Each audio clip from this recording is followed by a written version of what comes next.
discussing the future of the LPH in the wake of several fires at the abandoned building. Good evening and thank you for joining us. Thunder Bay Fire Rescue officials are calling on the province to step up after 4 fires at the former Lakehead Psychiatric Hospital this year alone. The deputy fire chief calls a vacant building a safety hazard for both firefighters and the public. Lee Noonan has the story.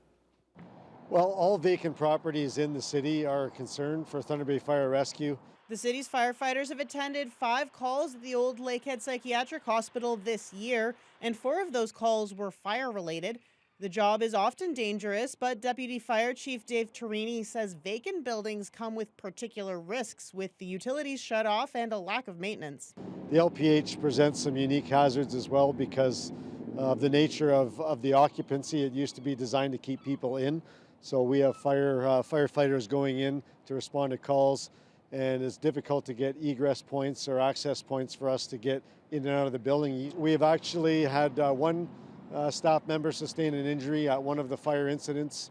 All injuries are a concern on any incident, and certainly at a vacant property, we want to be really careful with managing staff expectations and making sure safety is the #1 priority.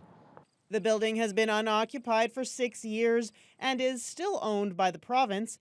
Thunder Bay Fire Rescue will be meeting with the Ministry of Infrastructure next week, and Torini says they'll be asking for an increase in security at the site.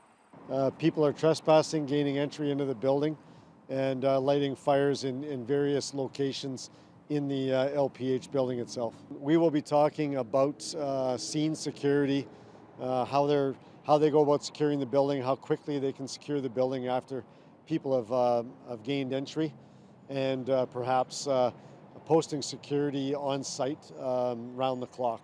Torini says the fire department won't tell the province what to do with the facility, but that, as with any vacant building, they'd prefer to see it dealt with quickly. Meanwhile, Thunder Bay Superior North MPP Lise Vaugeois won't shy away from telling the government what she thinks should happen. This needs to be moved to the front of the agenda, and the property needs to be examined for its safety, for whether or not it can be rehabilitated. Let's make that decision now. And if it cannot be rehabilitated, then let's get it taken down so that there are other possibilities for building there.